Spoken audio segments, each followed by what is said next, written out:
Our next speaker, Keith Warren, President, Advanced Composting Technologies, LLC, Chandler, North Carolina. Keith Warren is the President of Advanced Composting Technologies, LLC, a North Carolina-based design, build, and consulting company focused primarily on animal mortality composting.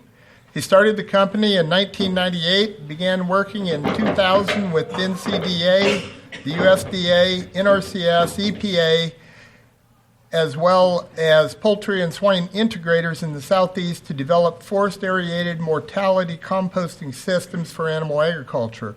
Advanced Composting has more than 250 facilities operating in 9 states throughout the United States, including Illinois, Kansas, Missouri, and Nebraska. So let's welcome Thank you. Keith.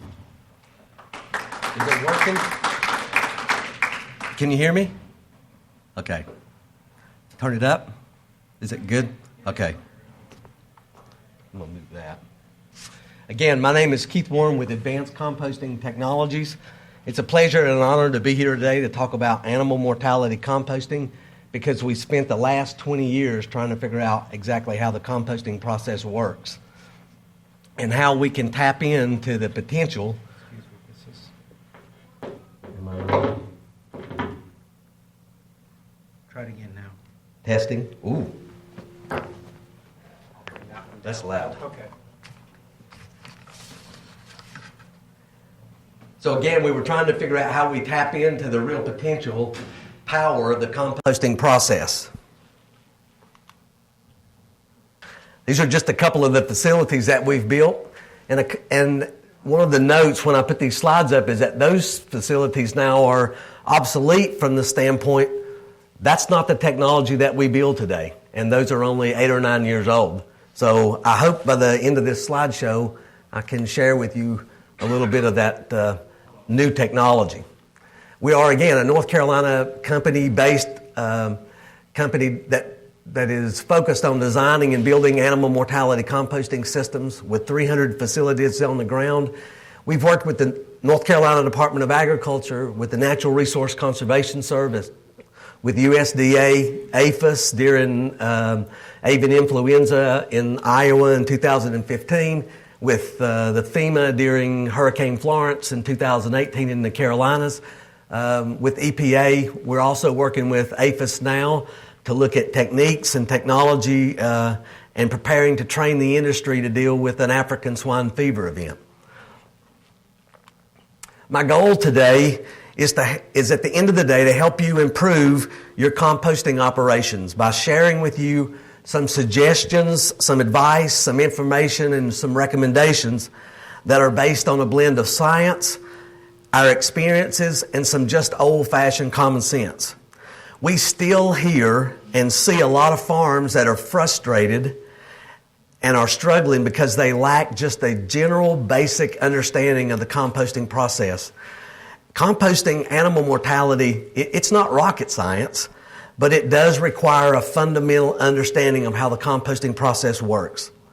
Today, I'd like to offer about a 15 or 20 minute refresher course in composting. I have 4 primary objectives. I want to look at a little bit of the science and a little bit of the art associated with composting.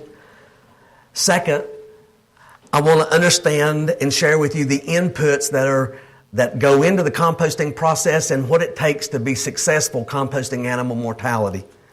And third, I want to look at a couple typical ways that the composting process doesn't work and why it doesn't work and how you can fix it.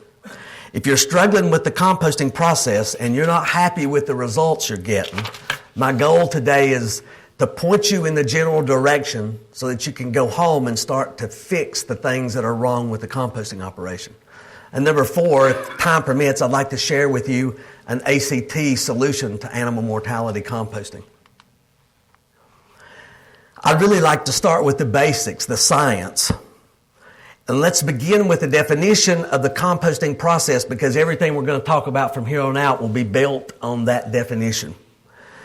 Composting is a biological process that accelerates the natural decomposition of organic matter into a humus like end product that has multiple soil benefits when it's land applied. We're going to focus on the biological process. The microbes are doing all the work. From the very beginning, we started looking at those microbes and what those microbes needed, not just to survive the composting process, but to figure out how those microorganisms could thrive in the composting process. The next piece of this puzzle is one thing you can take home today. Those microbes that are doing the composting process, even the ones that Steve shared with earlier, those microbes are aerobic microorganisms, which means they have to have oxygen to do what they do. There are 4 components in the composting process. Those microbes need 4 components, and they're just like you and me. They have to have air, they require water, they require nitrogen, and they require carbon. If I had never been to your composting facility and you're not happy with your composting operation, there's a little button. There it is. That's why 80% of the composting operations aren't working like they should, because the microbe is not getting the amount of air that it needs.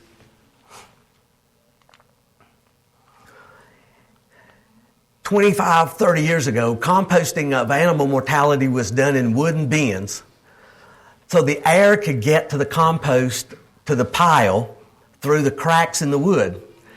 Those wooden bins wouldn't last very long, so the farmers said, let's build those composting bins out of concrete. And so now they block off the air all the way around on 3 sides of the composting operation, so there's no way air can get to the bottom of those composting piles. And without any air, the microbe just sits there. And those composting bins that are concrete become above ground burial sites. There's very little composting going on because there's never any oxygen getting there. The only way for oxygen to get into the composting pile in a concrete bin is it has to go at the floor. We go to multiple composting operations where people ask us to come help. And we look at the way they're composting now, and we almost never see a base of carbon on the ground. Before they start composting, they just take animals and mix, and they put them in the concrete bins, and that's supposed to compost. And that won't compost. There's the only way the microbes can get air is it has to come through the base material that's on the floor of those composting bins. That's even in our forced air composting bins. We use 12 inches of coarse carbon material for the oxygen to get to the microbes.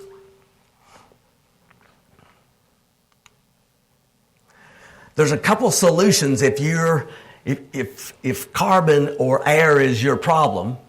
You need a coarse carbon material, something that the air can move from the front of the bin, all the way to the back of that composting bin. You need at least 12 inches, and it needs to be coarse. I'm having no luck with you need enough carbon material. I think if you stood closer to the podium, away from that speaker overhead. Is that better? All right, I'll stand right here. All right, so there's 4 quick fixes to not getting enough oxygen in a composting pile. The first one is you need coarse material on the base of the floor to get the oxygen to move across the floor back to the back of the bins. The second one is you need to be disciplined enough to use enough. We go to farms many times and we show them, this is 12 inches of carbon. And we come back 6 months later and there's 2 inches of carbon. They'll put 12 inches of corn stalks in, but when you drive over that 12 inches, it looks like 2 inches when you get done. It's important. The whole process is driven by the oxygen in the microbes, and without that, the composting process doesn't work. There's another piece to the composting process, and that's the moisture. Moisture is a critical piece for the microbes to work. They live, they move, they eat, they consume the organic matter in the moisture. If there's not enough moisture in a composting process, it's just as bad as not having any oxygen. The problem comes is that there's a fine line between having not enough moisture and having too much moisture. The challenges are the liquids inside the mortality that you're composting, they're not available when you first lay animals in a composting bin to start composting. Those liquids don't become available until 2 or 3 weeks into the composting process. So you have to have enough dry, coarse material on the floor to absorb the excess leachate that comes from the animals you're trying to compost. The other challenge here is that some composting operations are built so that rain and external sources of liquid are added to the composting process. So people will get carbon, they'll store it outside, it's wet carbon. That's not going to help very much to control the excess leachate you have when you're trying to when the animals finally start breaking down.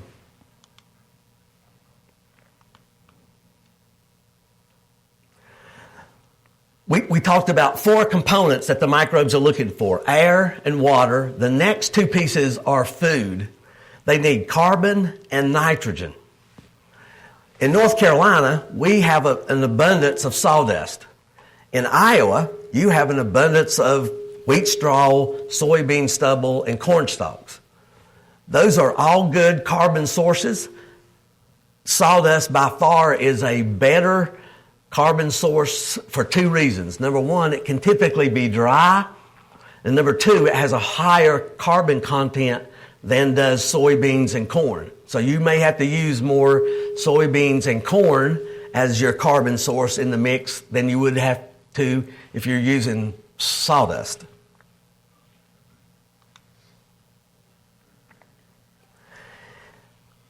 The 4th component is nitrogen in a composting operation, and nitrogen typically comes from the animals. If you're looking at sow operations after birth, little pigs and the sows, they bring the nitrogen to the party. But that nitrogen doesn't become available until you're already composting for several weeks. So the process that we use, or used to use,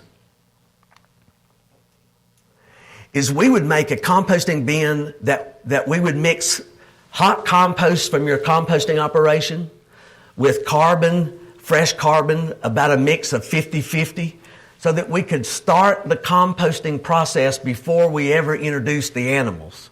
So we take a bin, a pre-mix bin, we mix our carbon and nitrogen and get the moisture content right, and then when we're bringing animals to the composting and we're building the bins, we're taking hot compost and covering those animals up that have enough nitrogen to get the composting process started before the animal actually starts breaking down.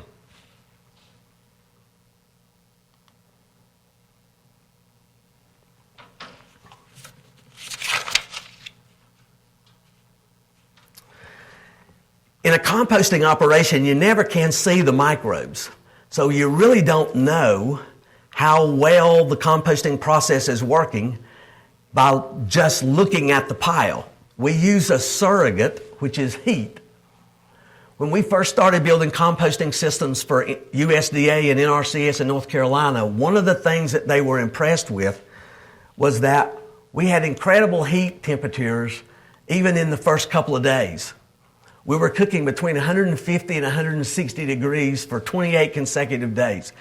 If you're trying to do static pile composting, if that layer of carbon along the floor where the microbes get air, that is absolutely critical to getting enough temperature.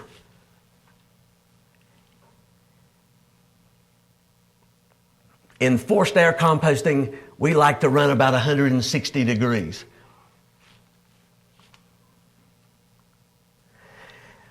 The real the importance of getting high temperatures in your composting operation is because those temperatures translate not only into how well the composting operation is running, but it also translates into pathogen kill. So we've been testing stuff for the last 15 years. At 150 degrees, we send those samples off for E. coli and fecal coliform, and they come back 0 most probable number per gram. Because at 150 degrees, there is no salmonella left, or E. coli or fecal coliform. But what's the big deal with getting to those high temperatures? Because those animals that you've taken out of your farms, they also have pathogens. Composting those at high temperatures kills those pathogens so that you're not reinfecting what you're land applying.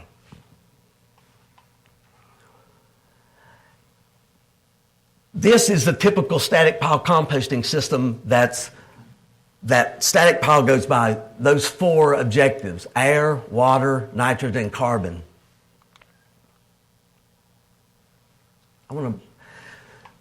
We took a different approach to composting, and we said, we understand that carbon on the floor is a big driver, but we wanted to artificially supply the oxygen to the microbes without depending on that layer of carbon on the floor. So we use compressors on individual bins to force the air up through the composting process. So now instead of cooking at 130 degrees or 135, which is 140, which is typical of static pile, we're operating at 150 and 160. The microorganisms are almost always limited with air in a static pile. What we've done is artificially supply them with oxygen. This is a concrete floor where we've marked out the piping. We'll come back and saw those floors in and put piping in the floor.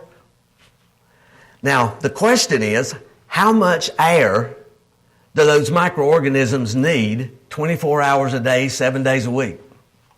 It's impossible to see how much air those pipes can produce unless you flood the bin, and now that air has to pass through a little layer of water, and you can see how much air is coming out of each one of those holes that's in the pipes. That air is supplying the microorganism 24 hours a day, 7 days a week. So they are always operating at their optimum. The other piece of the puzzle is why those higher temperatures are important is the microorganism is doing twice as much work at 155 degrees as it's doing at 131 degrees. So just by adding air, instead of composting for 6 months to do a sow, you can do that now in 3 months because the microbe's doing twice as much at those higher temperatures. There was one piece of the puzzle that we spent years figuring it out, and one of the gentlemen this morning talked about having employees and giving them positive feedback and making them feel wanted. And they came to me one day and said, we'd like to do some particle size reduction. We think that'll help our composting process. And the question was, how do you do particle size reduction on a 500-pound sow? And when they started to share what they had in mind, I gave them the perfect feedback. Have you lost your mind? That's the craziest thing I have ever heard. And a couple of days later, that started to really make a lot of sense. Because what that does, instead of trying to compost a 500-pound sow, if you grind and chop and mix the hog up on the front end, now you're doing 100 5-pound pieces of meat. You've just taken 6 months of the composting process down to a month now. That takes... We went to one farm where with static pile composting bins, he needed 28 composting bins to do 6,000 sows. With adding air, we were able to cut that number of bins down to 14 or 15 bins. By adding the mixer, we were able to cut those 15 bins down to 6. So static pile, 28 bins. With forced air and a mixer grinder, we only needed 6. That additional building then pays for the grinder and the air. So it's a very cost-effective solution. We started looking at old feed mixers, and those 2 guys who suggested that we use these old feed mixers, we started with those. And we found problems with the tub design wasn't right, the augers weren't right, they didn't have enough blades, they didn't have enough torque to grind up. We were running 125 horsepower tractors to try to grind and chop up the hogs. We okay? No. So there was a lot of challenges to try to figure out how we take an old feed mixer that's typically pulled behind a tractor and make that a stationary unit on site. This is the inside of one of those mixers now. We replaced half of the inside of the container with stainless steel because we knew when you start to cut and tear up animals, there's a lot of enzymes and corrosiveness on the inside of the hog plus the bones. So we line the inside of it with stainless steel so they don't rust. We added a huge amount of wicked looking knives, not only to the auger, but to the sides of the auger, to the sides of the tubs. Some of the first mixers that we started using, we did a presentation with the North Carolina Department of Agriculture and the Natural Resource Conservation Service in North Carolina, and we were all excited about how this was going to work. And we brought them out to the farm. We still had one of those tractor-driven units. We hadn't done all the modifications. We just wanted them to see if they would buy into this process of grinding and chopping. And so we throwed a couple hogs in. We ran for about 25 minutes. We opened up the door, and the first 2 things that rolled out was the 2 heads off the 2 sows that we'd thrown in. Not a very convincing argument that this is what we'd like to use. But those folks in North Carolina and our relationship with them was such that we kind of see this proves your proof of concept. Now, you got a bunch of work to go make this a lot better and palatable for the Natural Resource Conservation Service to buy into it, but we think you're headed in the right direction. What grinding and mixing does is it eliminates that leachate that's out on the floor because the hogs are not breaking apart and letting the leachate that's inside of them fall into the composting bin at one specific place in the bin. We get to cut those up at the very beginning. All of that liquid gets mixed in with all the carbon that we're using, so there is no leachate left over. So the moisture component is almost perfect. The liquid inside the animals plus the carbon that we're using, there's almost no leachate left over. So the moisture issue that the farmer and the operator have to figure out, okay, that's almost gone now. By using the mixer grinder, you have a perfect mix of mortality, meat, carbon, moisture. It also, what we found is that those knives significantly reduce the number of whole bones left in the animal mortality. One of the biggest complaints we heard forever was we like the composting process, but we're left with all these bones at the end of it. Our farms don't want it to be used as in land application because they have to deal with the bones. What we found is that you can do pretty significant damage to the bones if you grind the fresh animal, where the meat's holding the bone. As the knives go around, you're also breaking up those bone components. And the last piece of the puzzle, instead of trying to compost 500-pound sows, you're now composting 100 pieces that are just 5 pounds a piece. So I was going to show, I'm going to move through that slide. I was going to show a video of us grinding the hogs, but I chose just to add a video of what the process produces at the end of it. Thinking that I was going to be right after lunch, that would not be very appropriate to do that to you. So this is what comes out of a mixer. So we ground up, this is on a 24,000 sow farm in Oklahoma. Those are 400 to 500 pound sows, but they don't look like 400 or 500 pound sows anymore. So that's the carbon mix, everything that you would put in a composting bin to compost, run through the grinder mixer, and now you got little pieces of bone and meat and carbon. That composts in about 30 days, as opposed to about 6 months if you're doing sows. What I will show you is what comes off the conveyor at the end of a typical grinding operation. So we're taking 1,000 pounds of meat and 1,000 pounds of carbon, putting that in a mixer with a set of scales, grinding that for about 25 minutes, and that's what's coming out the other end. So now you're not dealing with the 500 pound sows anymore. It's just small pieces of meat.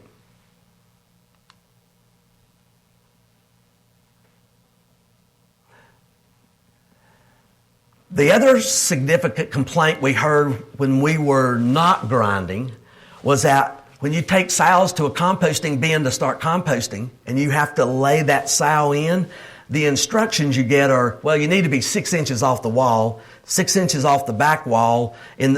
Well, that's what they tell you. But I can tell you when it's a 500 pound sow and you're the only one there and she rolls up against the wall, that's where she's staying.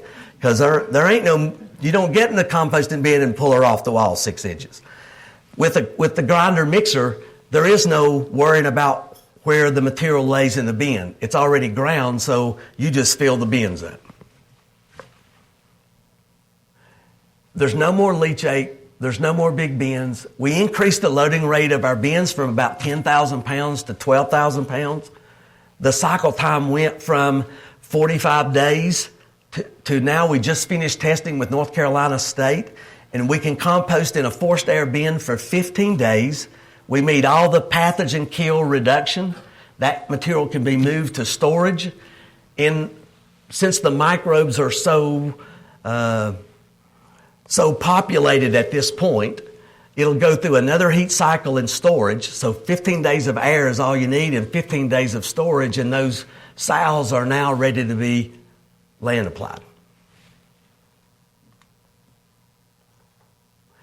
I don't ever want to do a PowerPoint presentation without saying thank you for all the work that you do to put food on our tables. We get a small glimpse of what you have to go through every day to do that. We're glad to be a part of just a small piece of that puzzle.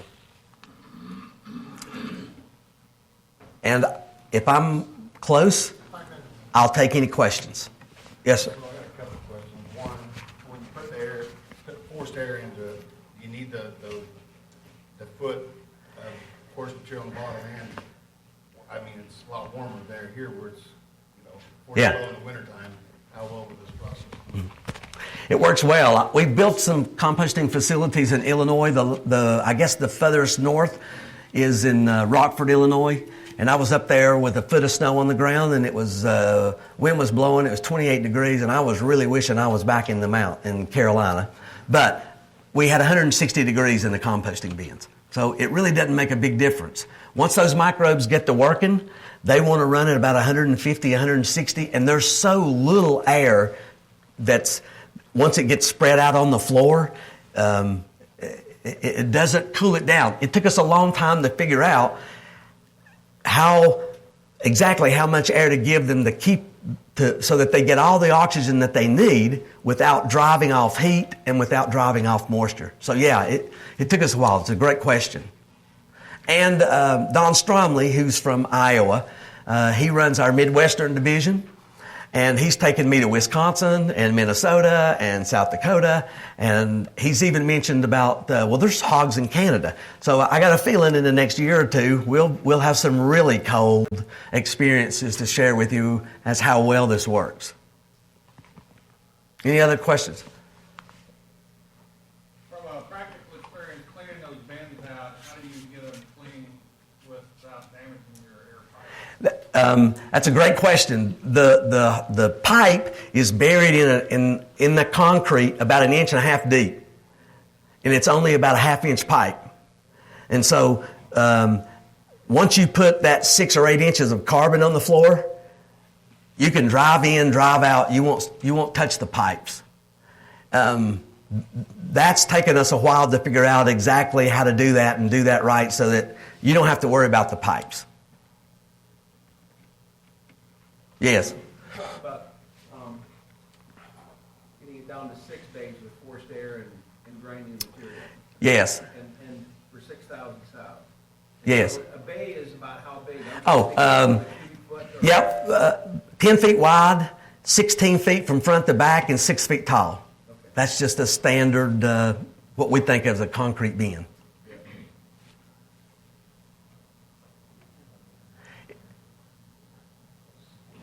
One more question. Yes. So that grinder that you use, would it produce the same product at the end? So we're already set up in composting, it'd be really hard to maybe switch right now. We struggle with it. Would it produce the same product, a finer? Absolutely. And I'd love to say the answer to that question is yes. The answer to that question, however, is no. What happens is the bones, if they're held by the meat when they first come out of the houses, you can do some damage to the bones. You can break up the bones, the femurs, the skulls, the heads. It really makes a significant difference if you do it while it's fresh. If you wait a month and you try to do that, or do it on the end, the bone, there's nothing there to hold the bone in place. So the mixer doesn't move very fast. It's a slow moving auger, but it's got a ton of torque. So if you can hold it, you can break it up and cut the bone, but it doesn't do a very good job on the end. I wish I had a yes for you, but any other questions? All right, thank you.